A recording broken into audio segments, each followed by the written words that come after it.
Seven hills టీవీకి స్వాగతం. సూర్య జయంతి పర్వదిన పురస్కరించుకుని శ్రీ కళ్యాణ వెంకటేశ్వర స్వామివారిని పొంగనూరు పూరవీధులలో స్వామివారు సూర్యప్రభ వాహనంపై భక్తులకు దర్శనమిచ్చారు. ఉదయం ఆలయం వద్ద మొదలైన వాహన సేవపై హై స్కూల్ వీధి, బ్రాహ్మణ వీధి, పోస్ట్ ఆఫీస్ నగిరి వీధుల గుండా మంగళ వాయిద్యాల నడుమ స్వామివారు ఊరేగారు. స్వామివారికి మహిళలు మంగళహారతులు పట్టారు. గోవిందనామ స్మరణాలతో వీధులంతా మారుమ్రోగాయి.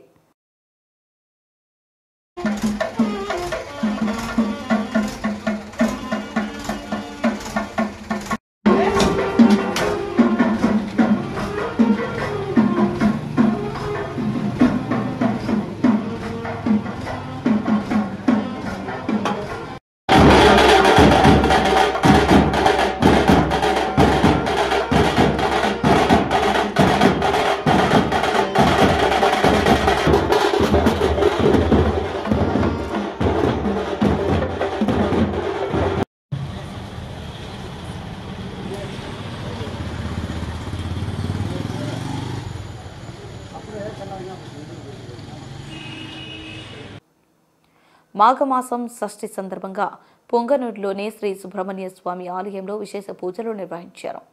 ఇందులో భాగంగా పట్టణంలోని పాత బస్టాండ్ సమీపాన గల శ్రీ సుబ్రహ్మణ్య స్వామి ఆలయంలో స్వామివారికి ఫల పంచామృతాలతో అభిషేకించారు. అనంతరం వివిధ రకాల పుష్పాలతో అర్చకులు స్వామివారిని అలంకరించి ధూపదీప నైవేద్యాలు సమర్పించారు. ఈ కార్యక్రమంలో భక్తులు అధిక సంఖ్యలో పాల్గొని సుబ్రహ్మణ్య స్వామిని దర్శించుకుంటున్నారు.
మానవత్వంతో వ్యవహరించి రోడ్డు ప్రమాద బాధితులని సకాలంలో ఆసుపత్రికి చేర్పించి బహుమతులను అందుకోండి అంటూ రవాణా శాఖ మోటార్ వెహికల్ ఇన్స్పెక్టర్ సుకుమార్ తెలిపారు.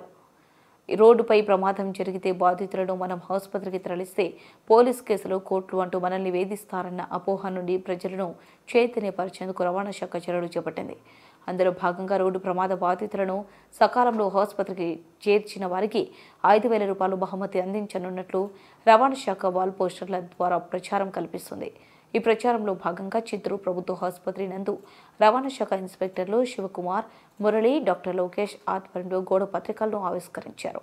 ఈ సందర్భంగా శివకుమార్ మాట్లాడుతూ రోడ్డు ప్రమాద బాధితులను సకాలంలో ఆసుపత్రిలో చేర్పిస్తే వారి ప్రాణాలు కాపాడిన వారు అవుతారని ప్రజలకు పిలుపునిచ్చారు. పోలీస్ కేసులు, లీగల్ ప్రాబ్లమ్స్ లేకుండా ప్రభుత్వం ప్రత్యేక చట్టాన్ని రూపొందించిందన్నారు.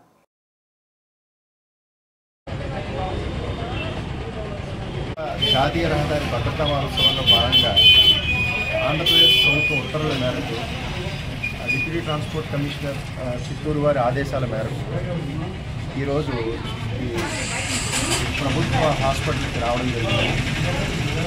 దీనిలో భాగంగా ప్రజల్లో ఒక అవగాహన, గుడ్ సమారిటన్ దానిపైన ఒక అవగాహన కల్పించే ప్రయత్నం చేస్తున్నాము. ఈ ప్రయత్నంలో భాగంగా ఎక్కడైనా రహదారిలో యాక్సిడెంట్ జరిగినప్పుడు ఆ బాధితుడికి సహాయం చేయడానికి చాలామంది ప్రజలు సంకోచిస్తూ ఉంటారు.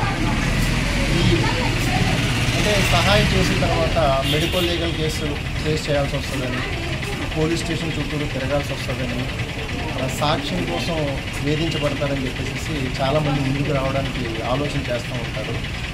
బట్ దీనికి ప్రభుత్వం ఒక చట్టం చేసింది.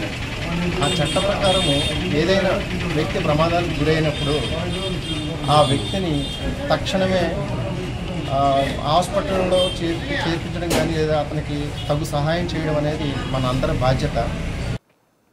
ఐరాల చిత్తూరు జాతీయ రహదారిపై 2 ద్విచక్ర వాహనాలు ఢీకొని వాహనదారుడికి తీవ్ర గాయాలయ్యాయి. గాయపడిన క్షతగాత్రులను స్థానికులు కొత్తపల్లి ప్రభుత్వ ఆసుపత్రికి తరలించారు.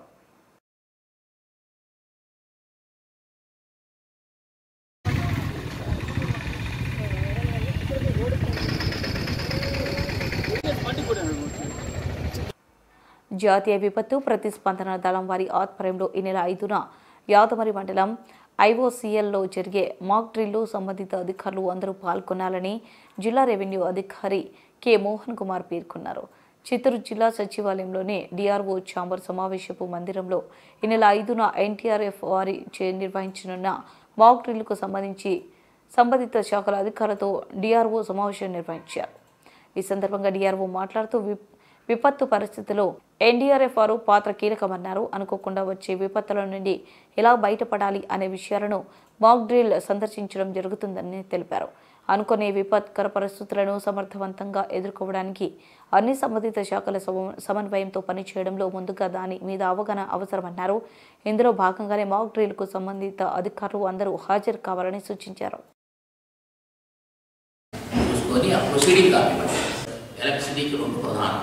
ఇక ఫ్రిస్కింగ్ ఆపరేషన్స్ లోకల్గా ఉన్నటువంటి పోలీసు వారి సహకారంతో ఇవన్నీ ఆపరేషన్స్ అనే జాబ్ చూస్తారు. మామూలు థియరీ పేపర్ అయితే ఎగ్జామినేషన్ వాళ్ళ యొక్క స్ట్రాంగ్ రూమ్ దగ్గర నుంచి తీసుకునే వరకు ఆ భద్రత అవన్నీ కూడా మీరు చూసుకుంటారు. సో ఈ ప్రాక్టికల్ ఎగ్జామినేషన్ కూడా వాళ్ళు ఆ స్కేల్ ఏదైతే మెన్షన్ చేస్తారో ఆ స్కేల్ ప్రకారం మీరు బందోబస్తు ఎవరు టు ప్రొవైడ్ బందోబస్తు. మధ్యాహ్నం వచ్చేసరికి 2 to 5 సెకండ్ సెక్షన్ ఉంది, 2 స్పెల్లో ఉంది. సో ఆ టైంలో బస్సు ఫ్రీక్వెన్సీ 2 hours ముందుగా మీకు ఆపరేట్ చేయగా ప్లాన్ చేసుకోండి. సో అవి జాగ్రత్తగా ఏ ఏరియా నుంచి కొంత మీరు వాళ్ళకి లిస్ట్ ఇస్తే వాళ్ళు వచ్చేటువంటి స్టూడెంట్స్ ఏ ప్రాంతాల నుంచి వస్తారో చెప్తే అకార్డింగ్ టు దట్ వాళ్ళు మొబిలైజేషన్ పార్ట్లో కూడా మన ఆర్టీసీ వారు రెడీ చేసుకుంటారు. ఆ వారు ఒకసారి చూసుకోండి. ఎస్సీ, ఎస్టీ, బీసీ మైనార్టీలపై రాష్ట్ర ప్రభుత్వానికి చిత్తశుద్ధి లేదని కాంగ్రెస్ పార్టీ కేంద్ర మాజీ మంత్రి చింతమోహన్ ఆరోపించారు. ఈ సందర్భంగా చిత్తూరు గాంధీ విగ్రహం ఎదుట ఎస్సీ, ఎస్టీలకు జరుగుతున్న అన్యాయంపై నిరసన వ్యక్తం చేశారు. అనంతరం ఆయన మీడియాతో మాట్లాడుతూ 15 ఏళ్ల ముఖ్యమంత్రిగా ఉన్న ప్రస్తుత ముఖ్యమంత్రి చంద్రబాబు చిత్తూరు జిల్లాకు చేసింది శూన్యమన్నారు. కేవలం ఒక్క వీధి కూడా అభివృద్ధికి నోచుకోలేకపోవడం ఆయన నిర్లక్ష్యానికి నిదర్శనమన్నారు. వెంటనే చిత్తూరు జిల్లాకు 1000 కోట్లు కేటాయించాలని డిమాండ్ చేశారు. ఎస్సీ, ఎస్టీ, బీసీ మైనార్టీలకు రుణాలు మంజూరు చేయాలని, అలాగే ఎస్సీ వర్గీకరణ బిల్లు ఆపాలని డిమాండ్ చేశారు. ఎస్సీల మధ్య చిచ్చు పెట్టేందుకే ఎస్సీ వర్గీకరణ చేపట్టాలని టీడీపీ ప్రభుత్వం ప్రయత్నిస్తుందన్నారు.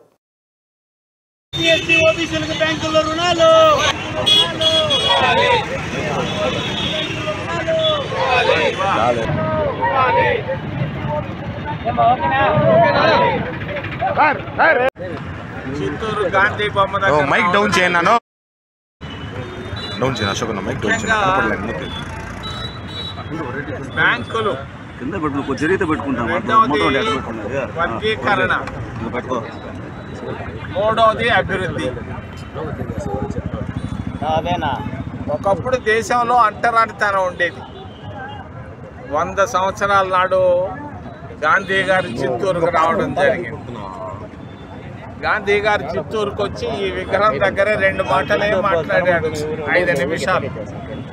ఒకటి దేశానికి స్వతంత్రం, రెండవది దేశంలో అంటరానితనం నిర్మూలన. పరిస్థితిలో చాలా మరి దినానికి 1 పూట కూడా భోజనం చేయలేకపోతున్నారు. మరి ఓబీసీల పరిస్థితి కూడా దినంలో 2 పూటలు భోజనం చేయలేకపోతున్నారు. ఈ పరిస్థితుల్లో భారతదేశం ఉంది. బ్యాంకుల్లో డబ్బు మూలుగుతా ఉంది. అదంతా కోటీశ్వరులకే ఇస్తున్నారు డబ్బులు, బ్యాంకుల్లో మార్వాడీలకే ఇస్తున్నారు, గుజరాత్ వాళ్ళకే ఇస్తున్నారు కోట్ల రూపాయలు. మొన్న ఒక ఆయన 45,000 కోట్ల రూపాయలు అప్పు తీసుకున్నాడు ఒక్క వ్యక్తి. 45,000 కోట్ల రూపాయలు అప్పు తీసుకుంటే ఆయన 1% కట్టి 99% మాఫీ చేసుకున్నాడు. మరి 40,000 కోట్ల రూపాయలు మాఫీ అయింది ఆయన. మరి ఆయనకు మళ్ళా ఒక 10,000 కోట్ల రూపాయలు ఇవ్వాలని భారతీయ జనతా పార్టీ మోడీ సంకల్పిస్తూ ఉన్నారు. ఇది దేశంలో ఉన్నటువంటి బ్యాంకుల పరిస్థితి. పేదవాళ్ళు ఎవరైనా వెళ్ళినా కూడా బ్యాంకుల్లో రుణాలు ఇవ్వాలి. ఓబీసీలు వెళితే చదువుకున్న ప్రతి విద్యార్థికి, ప్రతి నిరుద్యోగికి, ప్రతి రైతుకి రుణాలు ఇవ్వాలని మేము కాంగ్రెస్ పార్టీ తరఫున డిమాండ్ చేస్తున్నాం. మరి ఎస్సీ వర్గీకరణ పైన మన చిత్తూరుకు వచ్చిపోయాడు ఒక ఆయన కంటరానితనం అంటే తెలియదు. మరి అంతేకాదు ఈ రోజు ఉన్నటువంటి సెన్సస్ జనాభా లెక్కలు కూడా కరెక్ట్గా తీయలేదు. దీన్ని ఖండిస్తున్నాను. వెంటనే చంద్రబాబు నాయుడు ఈ దళితుల ముడ్డిలో ఏలు పెట్టకుండా దళితులని వదిలిపెట్టి న్యాయం చేయమని నేను చిత్తూరు గాంధీ బొమ్మ దగ్గర నుంచి డిమాండ్ చేస్తూ, ముఖ్యంగా అభివృద్ధి. మరి మొన్న నేను గుంటూరుకి వెళ్ళాను. గుంటూరులో 60,000 కోట్ల రూపాయలు ఖర్చు పెడుతున్నాడు. ఎందుకు? రాజధాని కొరకు.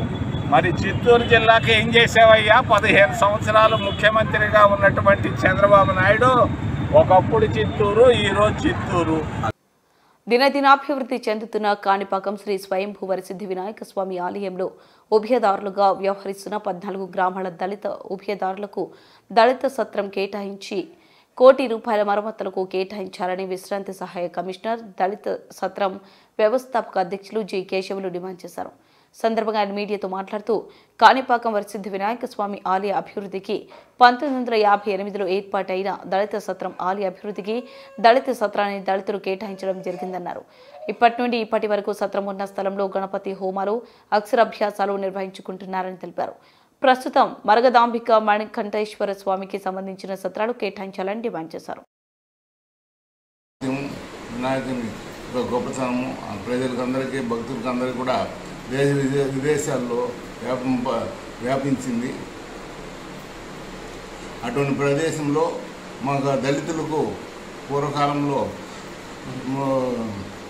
దేవుని దగ్గరికి వచ్చినప్పుడు, వినాయకుని సేవకు వచ్చినప్పుడు వాళ్ళకు వసతి అనేది గ్రామంలో దొరికేది కాదు. ఆ రోజుల్లో దాదాపు అంటే నేను చెప్పేది 70-80 సంవత్సరాల ముందుగా, ఆ రోజుల్లో కనీసం దేవుని దర్శనానికి పోవాలంటే కూడా, లోపల పోవాలంటే దళితులు వాళ్ళ కళ్ళు పోతుంది, వాళ్ళు పోకూడదు అనేసి ఒక పేరు ఉంది. అందువల్ల ఆ పేరుతో ఎవరు కూడా దళితులంతా కూడా దేవుని ముందు అంటే కోనేరు దగ్గరనే కోనేరు మునిగి అక్కడ దేవుని దర్శనం దేవునికి ముక్కొని వెనక్కి వచ్చేసేవారు. జిల్లాలో అంటు రోగాలకు ప్రబలకుండా అన్ని చర్యలు తీసుకోవడం జరుగుతుందని జిల్లా మలేరియా అధికారి బి వేణుగోపాల్ పేర్కొన్నారు. పలమనేరు నుండి చిత్తూరుకు మలేరియా అధికారిగా బాధ్యతలు స్వీకరించిన అనంతరం ఆయన మీడియాతో మాట్లాడుతూ జిల్లాలో క్రిమి కీటకాల ద్వారా సంక్రమించే వ్యాధుల పట్ల ప్రజలు అప్రమత్తంగా ఉండాలన్నారు. ప్రజలు త్రాగునీరు నుండి తినే ఆహారం వరకు తగు జాగ్రత్తలు తీసుకోవాలని తెలిపారు. జిల్లా ఆరోగ్య శాఖ తరపున తాము గ్రామాల్లో అందుబాటులో ఉండి సీజనల్ వ్యాధుల పట్ల అప్రమత్తంగా ఉంటామని తెలిపారు.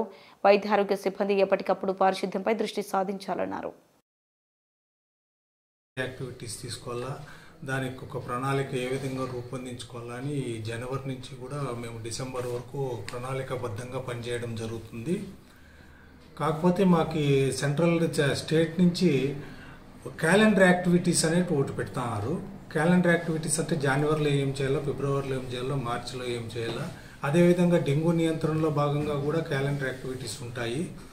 ఈ జనవరి మంత్లో అయితే మేము లో లయింగ్ ఏరియాస్ అంటే ప్రతి విలేజ్ యొక్క క్షేత్రస్థాయి లెవెల్లో అంటే నీళ్లు నిలబడే చోట లో లయింగ్ ఏరియాస్ ఎక్కడెక్కడ ఉన్నాయి, అక్కడ తీసుకోవాల్సినటువంటి ప్రికాషన్ ప్రివెంటివ్ మెజర్స్ ఏమనేది ఒకటి అంచనా వేసుకుంటాము.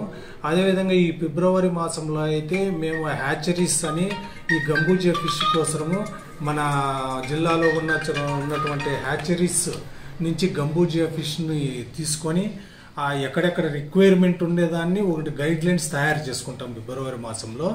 తర్వాత మార్చిలో లో లయింగ్ ఏరియాస్ ఎన్ఆర్జిఎస్ కింద ఏమేం వర్క్స్ అంటే లో లయింగ్ ఏరియాస్ అంటే నీళ్లు నిలబడే ఏరియాలో అక్కడ ఉన్నటువంటి లైన్ డిపార్ట్మెంట్స్ ద్వారా మట్టి తోలేయడము, ఆ పూడ్చే కార్యక్రమాలు కూడా ఇవన్నీ జరుగుతాయి. రథసప్తమి పర్వదినాన్ని పురస్కరించుకొని కాణిపాకం శ్రీ సూర్యనారాయణుడి ప్రత్యేక పూజలు నిర్వహించారు. ఈ సందర్భంగా ఆలయంలో స్వామివారికి బెల్లం నైవేద్యంతో పాలు పొంగించడం జరిగిందన్నారు. అనంతరం సూర్య నమస్కారాలు భావించి స్వామివారికి ఆలయ అధికారులు ప్రత్యేక పూజలు నిర్వహించారు. అనంతరం వేద పండితులు రాకేష్ శర్మ మాట్లాడుతూ రథసప్తమి సందర్భంగా సూర్యనారాయణకి ఘనంగా ప్రత్యేక పూజలు నిర్వహించడం ద్వారా ప్రజలకు సర్వ శుభాలు అష్టైశ్వర్యాలు ఆరోగ్యంగా ఉంటుందని తెలిపారు.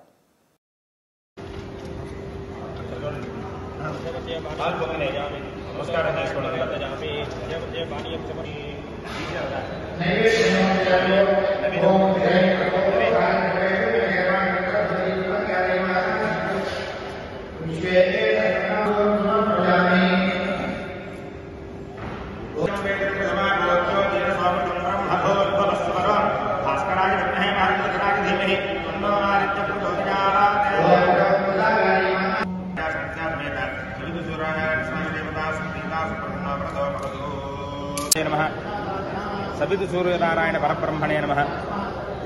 కాణిపాక పుణ్యక్షేత్రమునందు ఈరోజు రథసప్తమిని పురస్కరించుకొని భక్తులెల్లరికూ అలాగే ప్రపంచమంతా కూడా ఆరోగ్యంతో ఉండాలని చెప్పి, అలాగే సవితు సూర్యనారాయణ స్వామి వారి యొక్క అనుగ్రహం కలగాలని ఆ ప్రత్యక్ష దైవమైనటువంటి సూర్యనారాయణ పరబ్రహ్మకి ప్రీతిగా సూర్య నమస్కారాలు చేయటం, అలాగే రథసప్తమి సందర్భంగా పాలు పొంగించడం, దాని ద్వారా ప్రసాదం తయారు చేసి భక్తులకు పంచడం కూడా జరుగుతుంది. ఈ సూర్య నమస్కారాలని చేయటం ద్వారా భక్తులలో ఉన్నటువంటి అనేకమైనటువంటి రుగ్మతులు తొలగిపోయి స్వామివారి అనుగ్రహం వలన అఖండమైనటువంటి ఆరోగ్యాన్ని పొందుతారు అనడంలో ఎటువంటి సందేహం లేదు. అందుకు వివిధ మంత్రముల చేత స్వామివారికి నమస్కారములు, అర్ఘ్య విధములు, సూర్యాయ అర్ఘ్యప్రియాయ నమః అంటూ సూర్యుడు అర్ఘ్యప్రియుడు కావున అర్ఘ్యం ఇవ్వటం కూడా జరుగుతుంది. నమస్కార ప్రియుడు సూర్యుడు, ఆ సూర్యుడికి అర్ఘ్యము, నమస్కార ప్రియుడైనటువంటి సూర్య ఈ నమస్కారాలు ఇత్యాది కార్యక్రమాలన్నీ నిర్వహించి ఆ తీర్థప్రసాదాలని భక్తులకి పంచడం జరుగుతుంది. కావున ఎల్లరూ కూడా రథసప్తమి పురస్కరించుకుని సూర్య నమస్కారములు గావించి ఆరోగ్యవంతులై ఉండుదుగాక అని చెప్పి స్వామివారి